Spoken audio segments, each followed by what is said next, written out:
hace unas cuantas noches que los fui a ver al Gran Rex. Una de las cosas que me llamó mucho la atención cuando me separaba de la comicidad, yo decía, estos trabajan con un mecanismo de relojería. Es impresionante cómo han logrado, vos me dirás, mucho tiempo, pero cómo han logrado tanta exactitud en los movimientos y todo. Tiene un ritmo fantástico, fantástico. Sí, no creo que nos lo propusimos exactamente, pero es una mezcla de cosas. A todos nos gusta que las cosas sean así, muy medidas y muy controladas y muy eficaces. Y tenemos la ventaja de que como venimos trabajando esto hace mucho y tenemos una especie de mística, de perfeccionarnos. Tal vez es la última función de un espectáculo y viene uno y te dice, che, ¿por qué? Fíjate si en vez de hacer la pausa acá, probemos.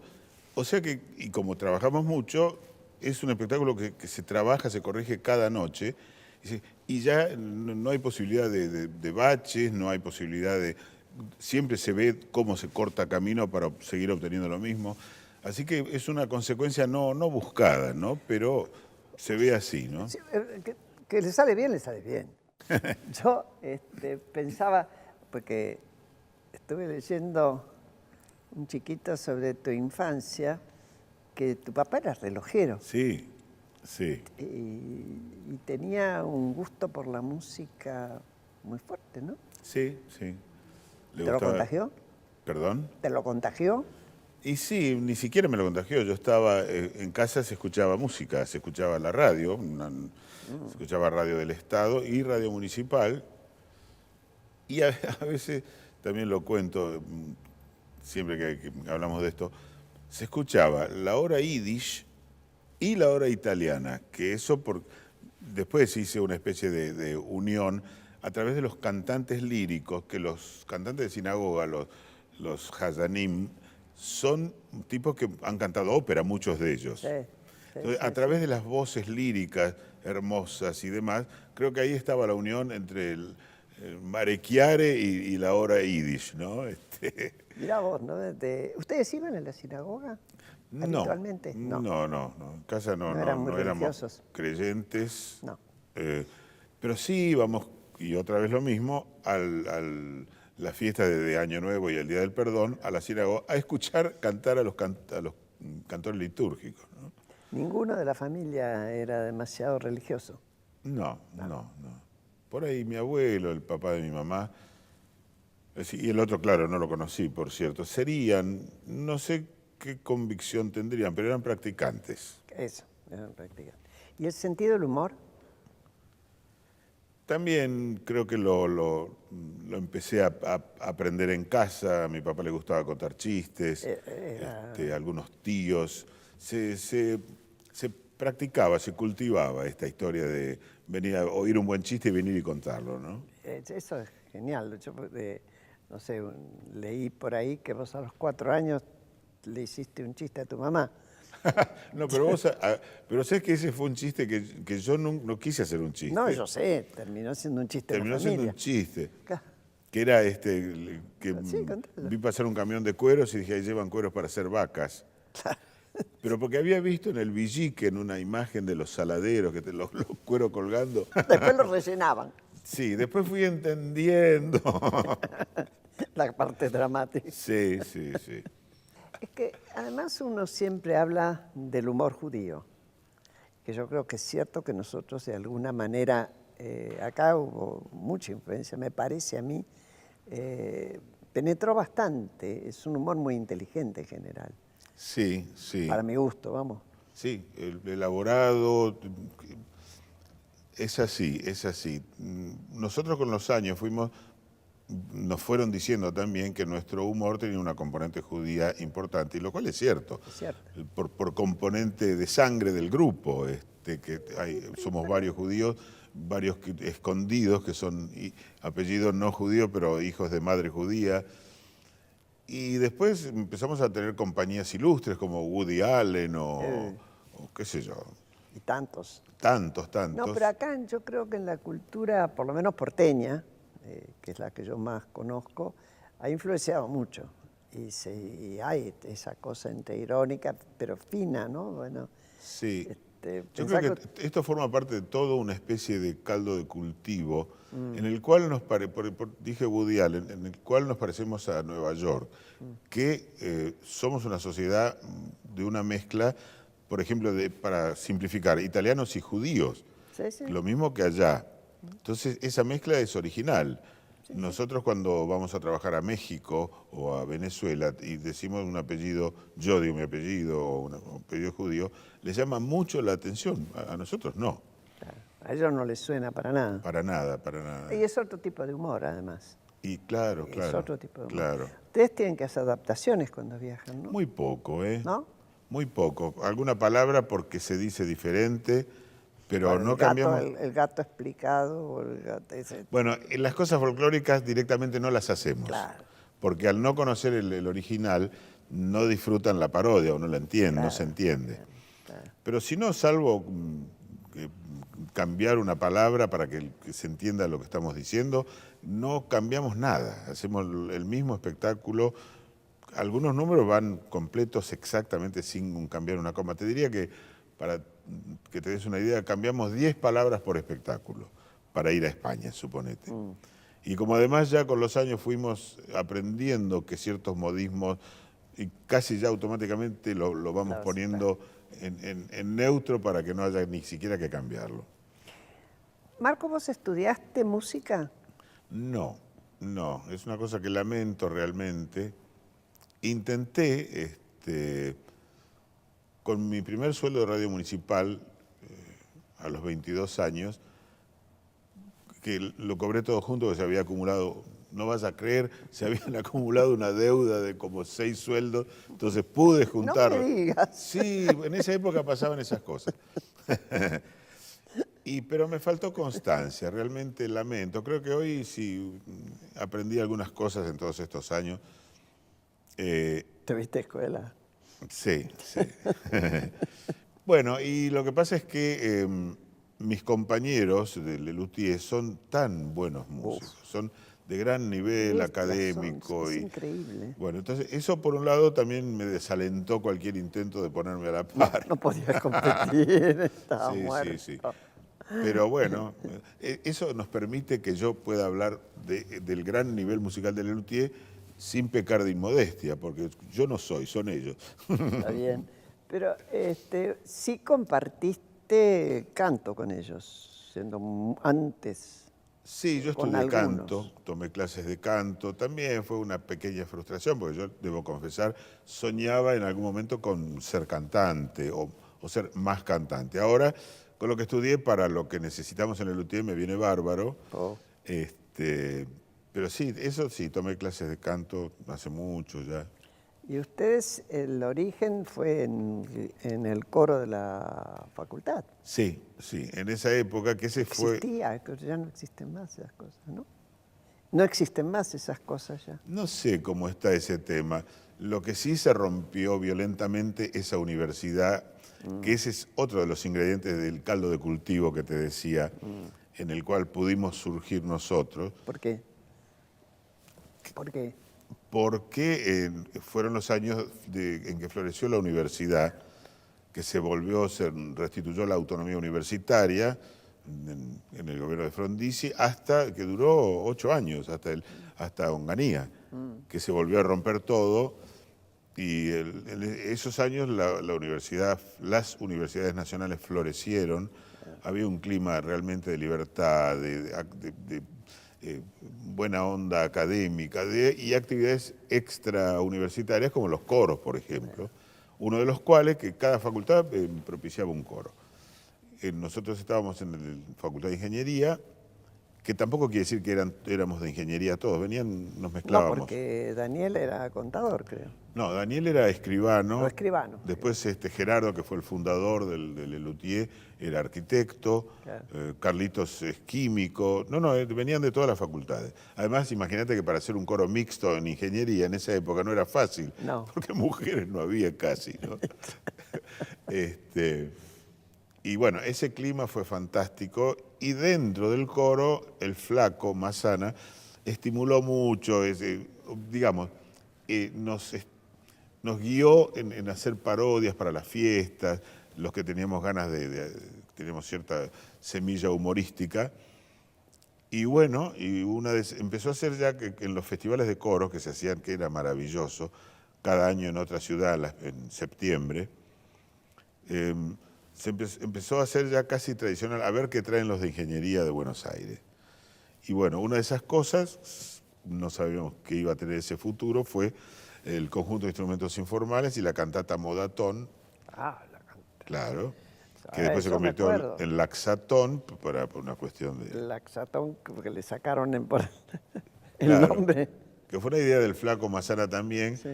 que hizo una cantata barroca, como las de Bach, digamos, pero el texto, en vez de ser el texto litúrgico, era el prospecto de un laxante, ¿no? Respecto al laxante. No, Una era genial. irreverencia. Era genial. Yo obviamente viví toda esa época. Claro. Mayor que vos soy yo, pero la viví Claro. intensamente, Claro, intensamente. claro, En La claro. Cebolla, después, cuando ya avanzaron, ya más constituidos. Sí.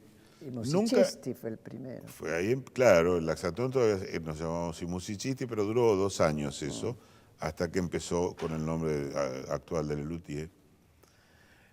Pero vos sabés que nunca nos propusimos nosotros objetivos a largo alcance.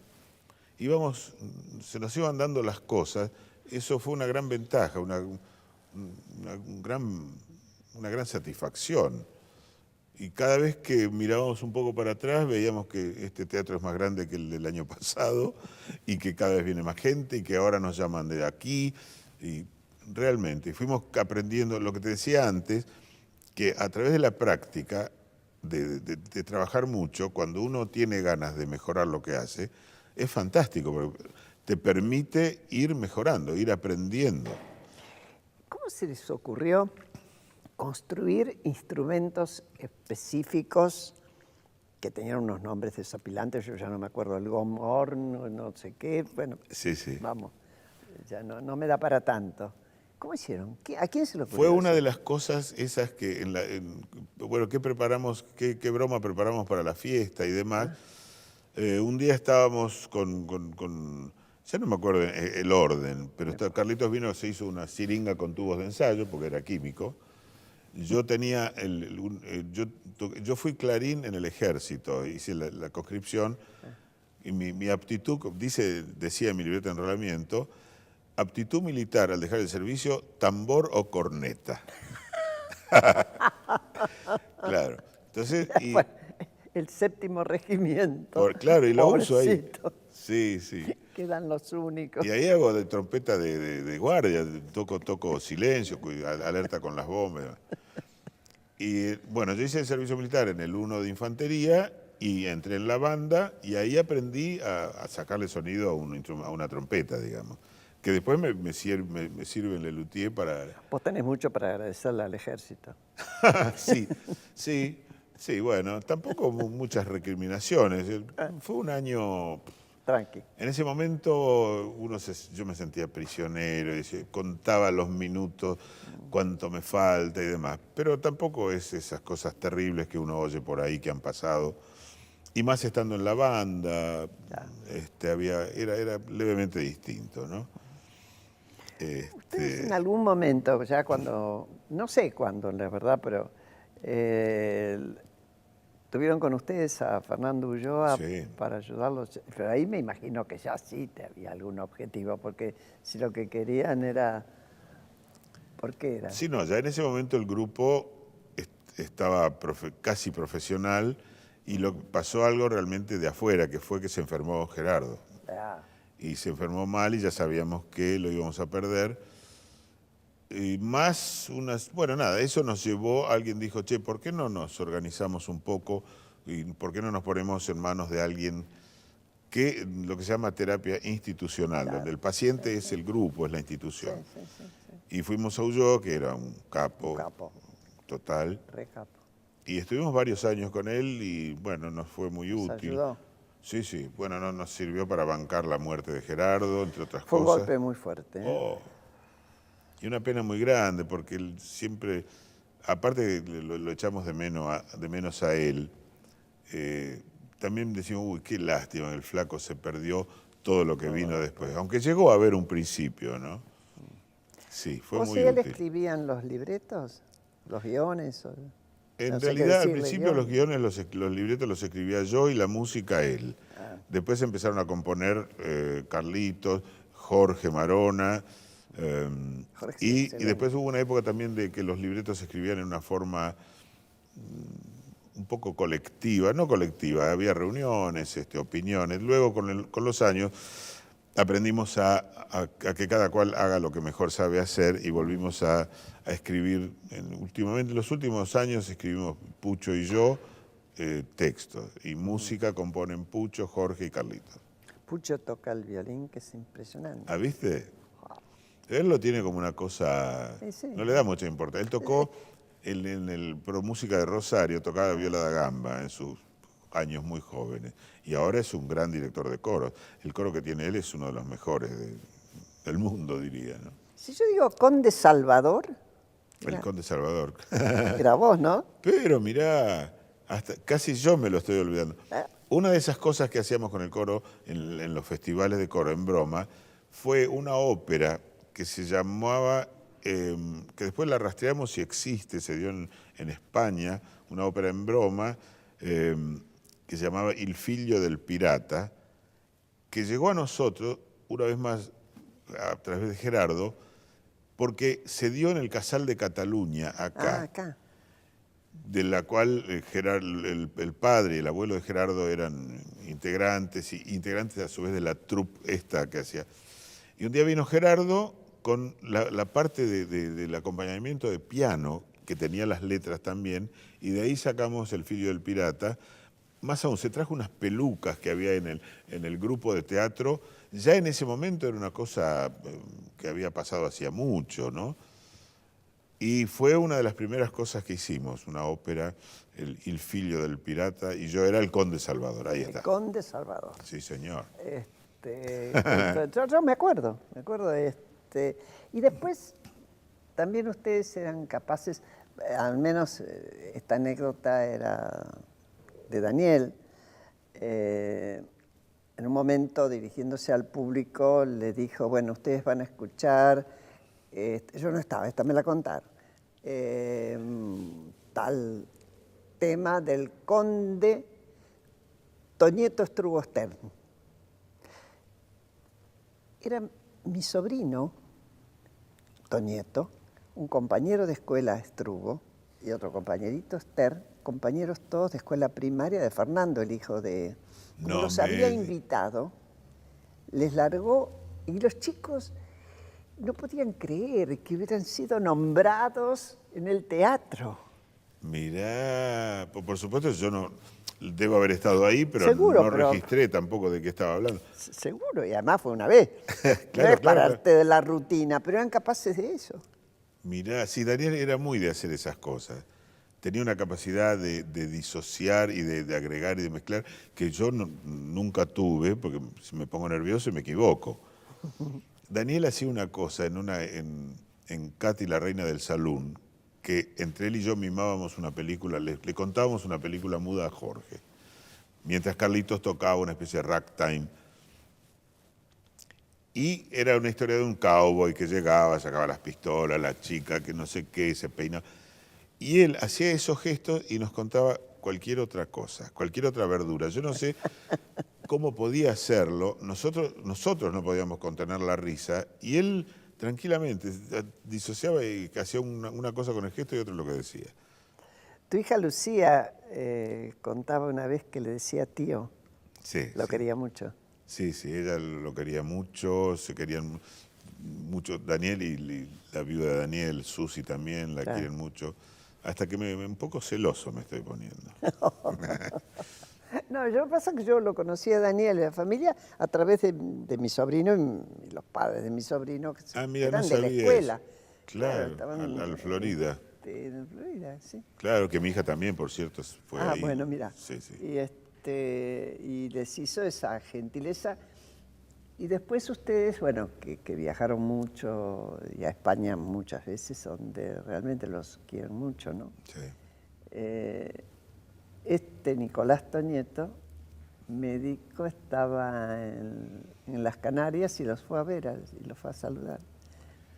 Hace ya unos cuantos años, como 9 o 10 años, una de las veces que ustedes fueron, y lo fue a saludar. Claro, es muy lindo cuando un argentino va y se sorprende un poco de ver la familiaridad con que nosotros nos movemos en España también, ¿no?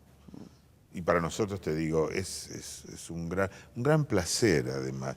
Yo me acuerdo la primera vez que fuimos, que fue todo un experimento, que teníamos el que nos descubrió para España era Pepe Caturla, un catalán, un empresario de teatro, que se la jugó y nos llevó a una gira, el primer año, en el año 1974, a Madrid y a Barcelona. Y bueno, él nos llevó, arriesgó, y cuando nosotros empezamos a ver las primeras críticas en esos nombres de periódicos como el ABC. El ABC, El País. El País no estaba todavía, no estaba. con decirte que el País no estaba todavía. Estaba Franco, por lo tanto. El ABC, claro, y además era un diario. lo lindo es que sé que tuvimos que presentar el libreto Claro, a la censura en el no. año 74. Claro, porque murió en el 75, ¿no? Claro, claro. En él sí. No había empezado el destape. No, para nada, para nada. Por cierto, creo que ni la leyeron, o no sé cómo fue, no tuvimos ningún inconveniente. Pero acá no se entiende nada.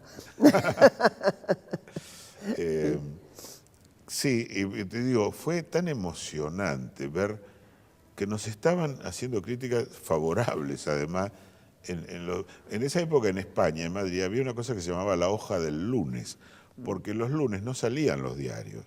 Entonces había una cosa del Estado oficial que reemplazaba los diarios que no salían, ¿no?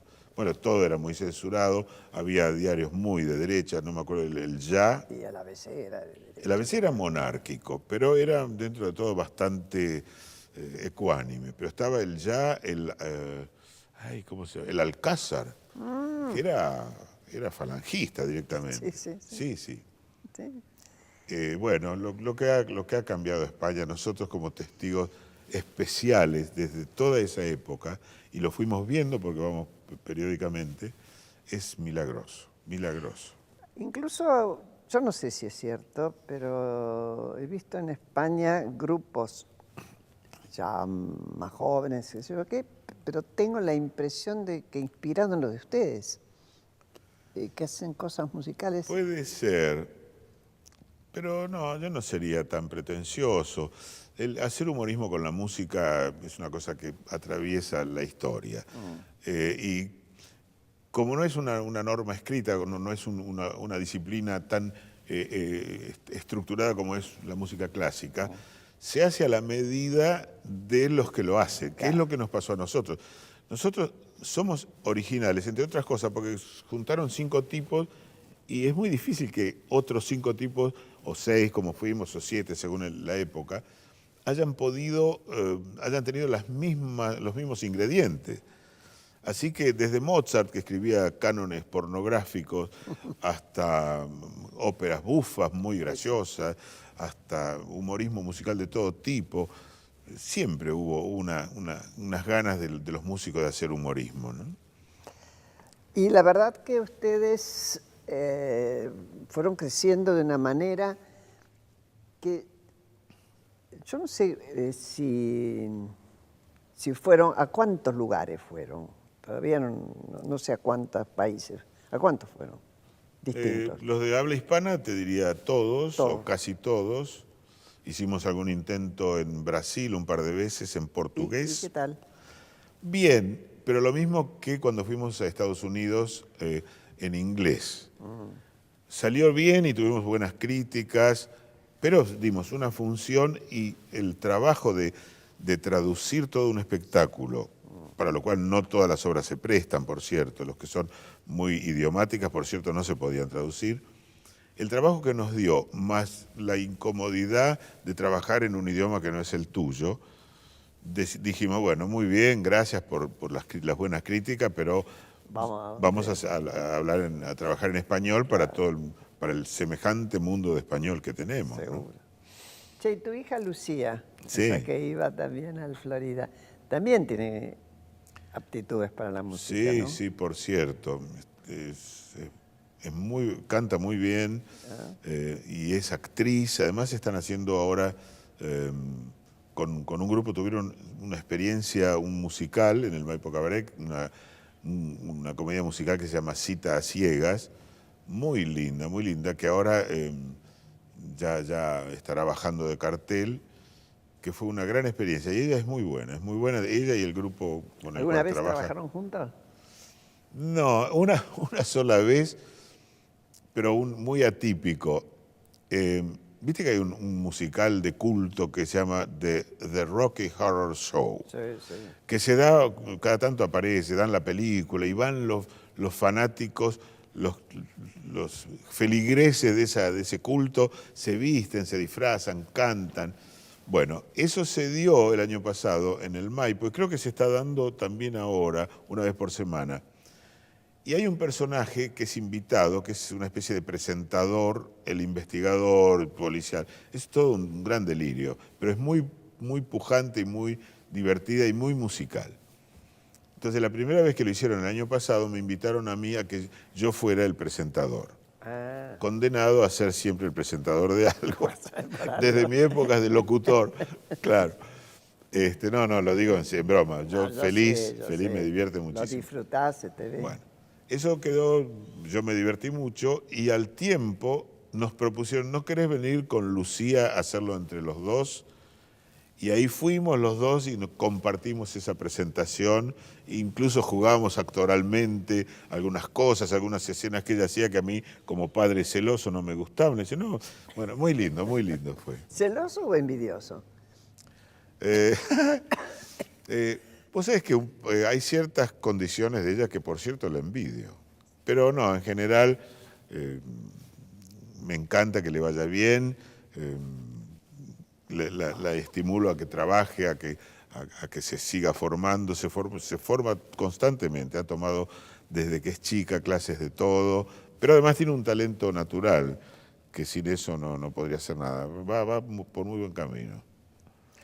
Y ahora te voy a hacer una pregunta ya más saliéndote de la música y yendo a nuestra vida cotidiana con todos los altos y bajos de la política en la Argentina. Cuando salimos de la última... ¿Los qué y bajos? Sí. No me digas que estás vos también pesimista, porque ahí me matas. No. Cuando salimos de la dictadura y hubo elecciones y todo lo demás, muy poca gente podía creer que el peronismo no ganara. Más allá de lo que deseara, o sea, es imposible. Vos te entrevistaste o te encontraste con Alfonsín en ese momento. Sí. ¿Y qué te pareció a vos? Bueno, yo lo adoro, Alfonsín, por cierto. Una de las pocas veces que el grupo se expresó como conjunto políticamente fue antes de las elecciones del 83, en una solicitada donde salimos diciendo que sí, que apoyábamos la candidatura de Alfonsín. Ah, mira. Sí. Jugados a fondo. Sí, abiertamente. Porque en general coincidimos, vamos para el mismo lado todos ideológicamente, pero nunca se nos había ocurrido manifestarnos muy concretamente con eso. En esa época no solo era algo totalmente inesperado que no ganara el peronismo, ya algo totalmente milagroso e inesperado fue que se terminara la hegemonía militar, en la influencia de los militares, que se ocuparon ellos mismos de pegarse un tiro en el pie por no decir otra cosa. Tal cual. Y yo lo conocí a Alfonsín volviendo a... él hacía reuniones preelectorales en casa de Chani Inchausti, Chani, que era de los fantástico. arroyeños, maravilloso. que fue director de Cultura después, ¿no? Radical, por cierto. Donde se hacían reuniones donde Alfonsín hacía una especie que conocía gente de distintas disciplinas. Me acuerdo que estábamos Landricina, en esa noche, y Eduardo Falú, que era peronista. Sí, sí, sí. Sí, sí, Artista. Había tenido problemas con la dictadura muy serios, por lo tanto. Ajá, no supe ese. Sí, por familiar. Bueno, el asunto es que era muy, muy diverso todo. Y lo que me acuerdo es cuando lo vi por primera vez, que me dio la mano y me dijo, vamos a ganar, decía. Y yo pensaba, ojalá, qué sé yo. Pero yo no me lo creía mucho. Fue No, emocionante. Y además qué hábil maniobra o estrategia política tuvo cuando denunció el pacto de los militares, de Lorenzo Miguel, y descubrió que en realidad el peronismo era el continuismo de los militares. Creo que con eso, y además casi fue una demostración matemática. Miren, es esto. Creo que ahí mucha gente terminó de volcarse hacia él. Y hubo también otras dos cosas. Esa posición de buscar la institucionalidad con el recitado del preámbulo, que era una oración laica prácticamente, y su juventud que tenía una consigna, somos la vida. Ajá. Y la juventud peronista tenía una consigna, somos la rabia. Ajá.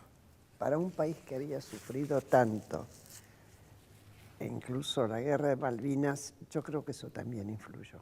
Yo no sé si se midió, en esa época no se medía como ahora, pero yo tengo esa impresión. No sé a vos qué te parece. Porque Y son las dos cosas, lo que te decía antes.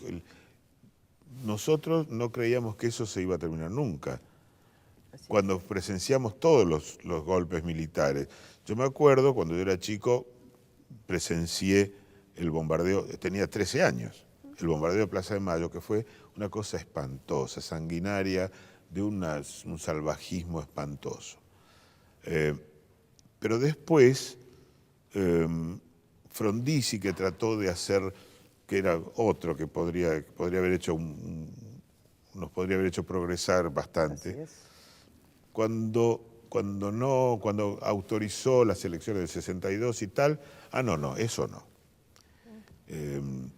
Cuando estaba proscripto el peronismo, que era como una especie de cáncer que había que cuidarse, qué sé yo. No, mucha violencia era eso, ¿eh? La proscripción de un partido. Claro, eso fue vivir desde la revolución, desde que se fue, lo echaron a Perón hasta que lo autorizaron a volver, digamos. Estuvimos en coma todo el país. Aplastado el peronismo, no se podía ni nombrar, ¿te acordás? Además, qué error, ¿no? Creo que eso fue un gran error, sí. Un grave error, porque eso justificaba la resistencia. Claro, poco a poco se fue tornando más, se prolongaba, más violencia, es decir, eran hechos de violencia en la política, vamos. No, la pasamos difícil. Claro, ojo, que yo desde ya no soy peronista, no defiendo, al contrario, me parece que ese es otro de las causas que habría que entender para saber un poco las cosas malas que nos pasan. Pero yo me acuerdo, cuando yo era chico, el primer gobierno de Perón no era como se dice ahora, que se rompió un gobierno democrático. Era democrático porque se había elegido por las urnas, pero después pasaban cosas feas. No se podía hablar, había presos políticos, había tortura, estaban los refugiados croatas y nazis en general, qué sé yo, todas las cosas que pasaban, se cerraban los diarios. Eso, bueno, no era para... Pero ¿y por qué recordamos entonces, por qué no recordamos las cosas, por qué no tratamos de entender y alguien que venga y nos cuente cómo fue? Bueno, aprovecho esto para decirte mi piropo principal para vos. Yo te agradezco tanto que vos tengas esa actitud de decir, veamos lo que pasó, por favor, en vez de seguir gritando cosas que no son. Te lo agradezco realmente. Nada para agradecer. No, Última no, pregunta. sí, mucho para agradecer, Graciela, porque lamentablemente no hay tanta gente que lo haga. ¿Qué sueño tenés cada noche vos con respecto al país o a tu vida o a tu hija o algo? Si es que tenés algo. No diría ninguno en particular. No tengo sueños, tengo Esperanza. esperanzas. Ay, ojalá que tal cosa. Cruzar los dedos. Pero tengo bastante miedo de que... No, miedo no. Creo que estamos en un buen camino ahora y ahí cruzo los dedos. Ay, ojalá que esto realmente... No porque no haya 20.000 errores y macanas y cosas con las cuales no estoy de acuerdo, pero guarda el abismo, ¿no? Así es.